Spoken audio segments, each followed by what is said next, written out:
Hello बच्चों, मैं मुकुल अग्रवाल आज आपके लिए यहाँ पर 11वीं क्लास का एक टॉपिक लेके आया हूँ जिसका नाम है बच्चों डायमेंशन। ठीक है, तो सबसे पहले मैं आज आपको यहाँ पे डायमेंशन के बारे में बताऊँगा कि आपको इसके न्यूमेरिकल्स कैसे करने होते हैं, इसकी डेफिनेशंस क्या होती हैं, कैसे आप लोगों को सॉल्व करना है। तो बच्चों इस वीडियो में मैं आपको यहाँ पर सिखाऊँगा। तो देखिए, सबसे पहले मैंने डेफिनेशंस बता रहा हूँ डायमेंशन होता क्या है। तो डायमेंशन क्या है, एक फिजिकल क्वांटिटी है। ठीक है, डायमेंशन क्या है, it is a physical quantity or power to which the fundamental quantities must be raise to represent that the quantity complete.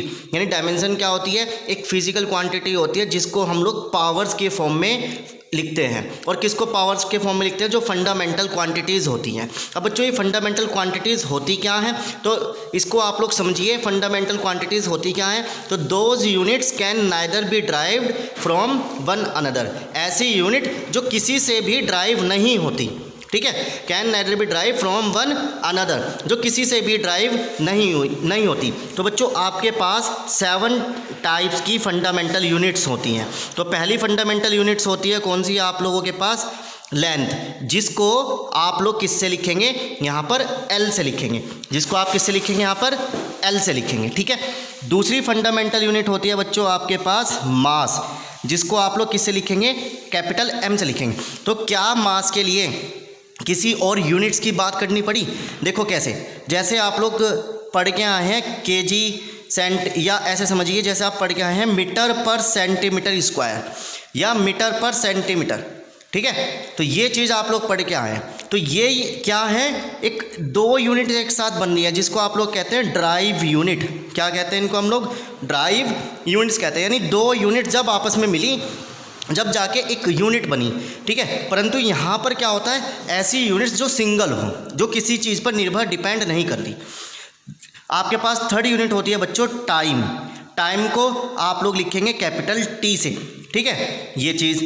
फिर आपके पास आता है बच्चों यहाँ पर क्या कहते हैं उसको, टेम्परेचर। टेम्परेचर को आप लोग बताएंगे एक फंडामेंटल यूनिट होती है जो किसी पर डिपेंड नहीं करती। ठीक है, जिसके लिए अगर मैं बात करूं, लेंथ को जो होता है उसकी यूनिट क्या होती है, तो आप लिखेंगे उसको स्मॉल एम। मास की जो यूनिट होती है वो क्या लिखेंगे आप, केजी। टाइम की जो यूनिट होती है उसको क्या लिखेंगे आप लोग, सेकंड।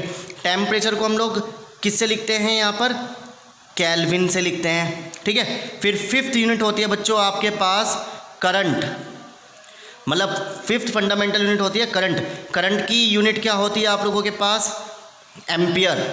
फिर आपके पास एक आती है इंटेंसिटी, लुमिनस इंटेंसिटी जिसको हम लोग कहते हैं।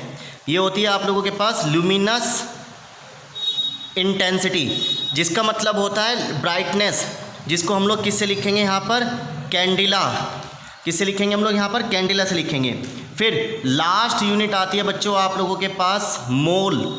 ठीक है, जिसको हम लोग मोल से ही यहाँ पर लिखते हैं। तो ये 7 फंडामेंटल यूनिट्स आप लोगों के पास होती हैं। ठीक है, तो ये यूनिट्स जो किसी चीज़ पर डिपेंड नहीं कर रही उसको हम लोग क्या कहते हैं, यहाँ पर फंडामेंटल यूनिट्स कहते हैं। तो बच्चों आपको क्या करना है, यहाँ पर डायमेंशन के बारे में पढ़ना है। तो डायमेंशन क्या है, जिनको फंडामेंटल यूनिट्स को जब हम लोग पावर की फॉर्म में लिखते हैं तो उसको हम लोग क्या कहते हैं, यहाँ पर डायमेंशंस कहते हैं। तो देखो आप लोगों को यहाँ पे डायमेंशन बनाने सिखाऊंगा मैं। तो कैसे सीखेंगे, तो देखिए सबसे पहले डायमेंशन लिखेंगे आप लोग किसकी, एरिया। ठीक है, ये बेसिक है। तो एरिया को आप लोग कैसे लिखेंगे, एरिया का फॉर्मूला होता है L × B। ठीक है, तो लेंथ होती है, तो लेंथ को आप L से लिखेंगे। ब्रीथ होती है, वो भी एक तरीके की लेंथ होती है जिसको आप L से लिखेंगे। तो दोनों को जोड़ेंगे तो L² हो जाएगा। फिर बच्चों आपके पास आती है दूसरी डायमेंशन वॉल्यूम। तो वॉल्यूम क्या होता है, लेंथ × ब्रेथ × हाइट। ठीक है, तो जहाँ पर लेंथ का मतलब लेंथ ही है, ब्रीथ का मतलब भी एक लेंथ ही होती है, हाइट का मतलब भी एक लेंथ होती है। तो जिसकी डायमेंशन क्या हो गई, L³ हो गई। थर्ड आता है बच्चों आपके पास डेंसिटी। डेंसिटी क्या होता है आपके पास, मास अपॉन वॉल्यूम। डेंसिटी क्या होता है हमारे पास, मास अपॉन वॉल्यूम। मास को आप लोग किससे लिखेंगे, कैपिटल M से लिखेंगे। वॉल्यूम की डायमेंशन ये रही, जिसको आप लोग किससे लिखेंगे, L³। तो जब आप इसको सॉल्व करेंगे तो L³ हो जाएगा। क्लियर। फिर फोर्थ होती है बच्चों आपके पास स्पीड या वेलोसिटी, वेलोसिटी या स्पीड, जिसका फॉर्मूला डिस्टेंस अपॉन टाइम।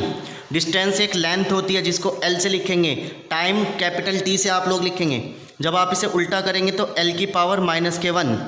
और एक क्वेश्चन आपसे पूछा जाता है, ऐसी यूनिट बताओ जिनका, ऐसा डायमेंशन बताओ जिनका डायमेंशन सेम हो, ऐसी वैल्यू बताओ, ऐसी चीज़ बताओ जिनकी डायमेंशन सेम हो। तो एक क्वेश्चन यहाँ से बन गया, तो आपके लिखेंगे वेलोसिटी ऑफ स्पीड, जिनकी डायमेंशन एक ही होती है।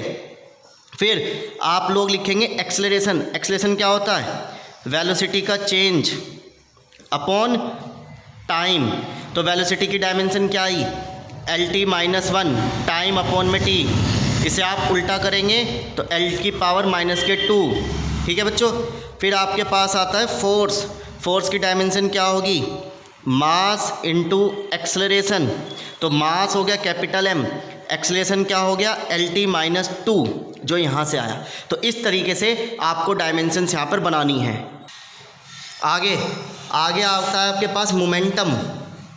7th है आपके पास मोमेंटम। तो मोमेंटम क्या होता है? इसे P से लिखते हैं, जिसका फॉर्मूला होता है mass into velocity. Mass into velocity. तो मास का डायमेंशन m, वेलोसिटी का डायमेंशन LT-1। तो ये मोमेंटम हो गया आपके पास। ठीक है। फिर बच्चों आपके पास आता है वर्क। वर्क क्या होता है? Force into displacement. Force into displacement. तो फोर्स की डायमेंशन ये रही है आपके पास, ये वाली। तो यहाँ पर क्या बन जाएगा? MLT-2, डिस्प्लेसमेंट की L। तो क्या हो गया? ML²T-2। फिर नाइन्थ आता है आपके पास पावर। पावर क्या होता है? Work done upon time. ठीक है। पावर क्या होता है? Work done upon time. और एक बात और ध्यान रखेंगे, वर्क किसके बराबर होता है? एनर्जी के बराबर होता है। तो चाहे वो काइनेटिक एनर्जी हो, चाहे वो पोटेंशियल एनर्जी हो, चाहे वो मैकेनिकल एनर्जी हो, कितने भी प्रकार की एनर्जी हो, सबकी डायमेंशन आपके पास ML²T-2 होती है। वर्क अब पावर की बात करेंगे। पावर क्या होता है? Work done upon time. तो वर्क की डायमेंशन क्या आती है? ML²T-2, टाइम नीचे। अब ये ऊपर जाएगा तो माइनस हो जाएगा ML²T-3। तो ये चीज़ आपके पास आ गया। 10 आपके पास आता है प्रेशर। प्रेशर क्या होता है? Force upon area. प्रेशर क्या होता है? Force upon area. फोर्स की डायमेंशन क्या होती है? ये लिखी ML²T-2। एरिया क्या होता है? L²। एक L से एक L कट गया, उल्टा चला जाएगा ML-1T-2। तो ये प्रेशर का डायमेंशन हो गया। ठीक है बच्चों। फिर आता है आपके पास 11 पर स्ट्रेस क्या होता है बच्चों? Force upon area. तो स्ट्रेस की यूनिट भी सेम हो जाएगी, यानी प्रेशर और स्ट्रेस दोनों आप लोगों के लिए क्या होंगे? यहाँ पर डायमेंशन में सेम होंगे। ठीक है बच्चों, ये चीज़। फिर एक वेरी इंपॉर्टेंट है स्ट्रेन क्या होता है? आपके पास एक डायमेंशन लेस क्वांटिटी होती है, डायमेंशन लेस क्वांटिटी, जिसकी कोई भी क्वांटिटी मतलब जिसकी डायमेंशन नहीं होती। ठीक है। यानी इस तरीके से कोई भी डायमेंशन इसकी नहीं होती। तो ये चीज़ आपकी इस तरीके से आपको तैयार करनी है। ठीक है। तो आई होप आपको ये 12-13 डायमेंशन समझ में आ गई हो। ठीक है। एक और देख लेते हैं आपके पास ग्रेविटी, यानी जिसको क्या कहते हैं? Acceleration due to gravity. तो जिसको आप G से लिखेंगे, और इसका डायमेंशन भी किसके बराबर होगा? एक्सेलरेशन के बराबर होगा, जो कितनी थी? ML-2। ठीक है। ये चीज़ आपको इसमें ध्यान रखनी है। फिर एक आता है आपके पास ग्रेविटेशनल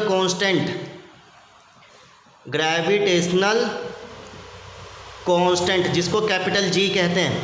तो इसकी यूनिट कैसे याद रखेंगे? इसके लिए फॉर्मूला आप लोगों ने पढ़ा है 9th क्लास में, G(m)(1)m2/r²। तो इसका फॉर्मूला क्या बनेगा? कैपिटल G का, ये डिवाइड में है, इधर जाएगा तो मल्टीप्लाई में, ये दोनों मल्टीप्लाई में है, इधर आएंगे तो डिवाइड में, बच गया कैपिटल G।